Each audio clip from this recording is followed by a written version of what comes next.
No joke. Time to take a coffee break now. We're starting with how much of our time tech issues take up.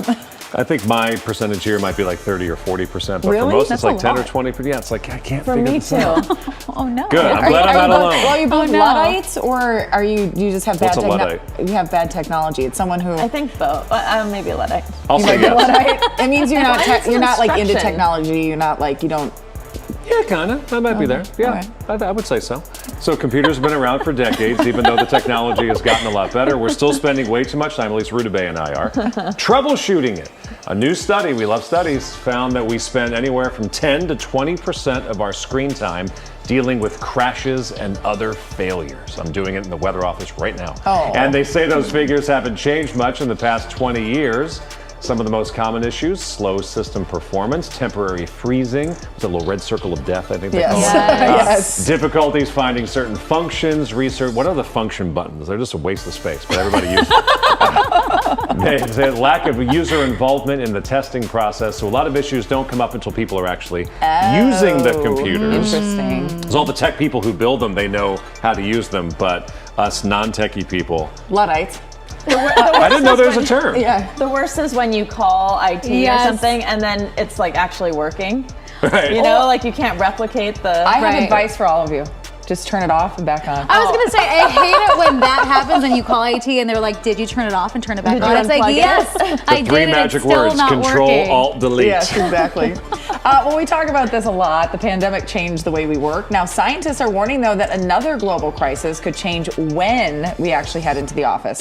So a new study out of Oxford University suggests we may need to ditch the 9 to 5 and start working earlier because of climate change. Researchers suggest starting shifts at 6 a.m. could help people beat the heat as temperatures start spiking earlier in the day.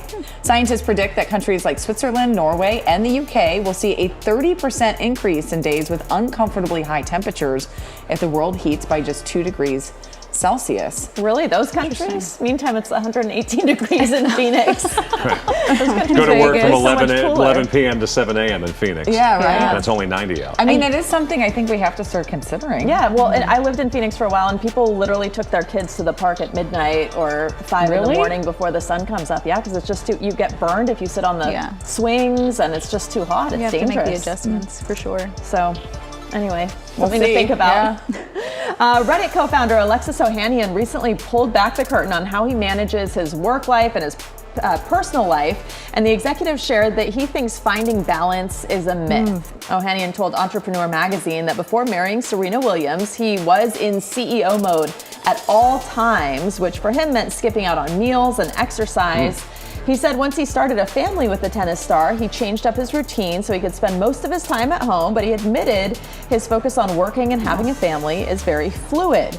The CEO says he now instead focuses on routines rather than balance and relies on being present for things like his morning routine and his family dinner instead. It's always refreshing to hear a different take from people who say, like, no, balance is actually really hard. Like, you know, we have to, something falls short because I think we look at these ideals of the work-life balance and think, how do they do it? We can't do it. Right. Yeah. Well, a lot of them They're have not help even too. doing it. I mean, That he's is married true. to Serena Williams. I'm assuming they might have a nanny and some other help to True. get them through the day. And then you hear someone say, oh, I figured out work-life balance. That's great for you and Yeah. your situation. Everybody's situation will be different, and sometimes it changes from week to week. Yes. Like Right. what you needed last week was more work. What you need this week is more family. It just depends on what's going on. I agree 100%. I do like that he said he was focusing more on being present. I feel like a lot of people struggle with that, including myself. So take a tip from that one. Yeah, maybe. and I thought the pearl of wisdom was the routine part. Yeah. Just focus on the routine. Yeah. Hey, we all like Dolly Yes. Parton, Yes, right? we love She's so Dolly. great, and she's also making headlines for reflecting on her career. So she's 77 years old, and she says she has no plans to retire. The singer recently said in a radio interview that she would rather drop dead in the middle of a song on stage than call it quits. That sounds just very like direct. her. Yeah, she's very blunt and open. She revealed that she'd only step out of the spotlight if she or her husband's health were at risk. She also shared that she still has some things on her bucket list, among them her own network show, more movies and TV shows as well. And by the way, her 49th solo studio album, Rockstar, is set to come out in November. 49th. I know, it's insane. Crazy. I hope you know, she keeps on going as long as she possibly can. I think Yeah. she's phenomenal. She does so much charity work. She's just so great, and I just could picture the way she's saying it. Nope, I'm gonna drop dead on stage before I retire. So When there's some Go people, their you. career, you know, there's like the biggest thing they for are. them, and Yeah. that's who their identity and who they are. I don't believe she and her husband ever had children. So I didn't there's even no- know she has. I never hear about the husband. I think he likes to remain out of the spotlight, so they're a little opposite But that still, way. the fact that they're able to do that is Yeah. pretty Yeah. incredible with her fame. Yeah. So go Dolly, we love you. go Yes. Dolly. And that's today's coffee break. CBS News Los Angeles, your local news, streaming wherever, whenever.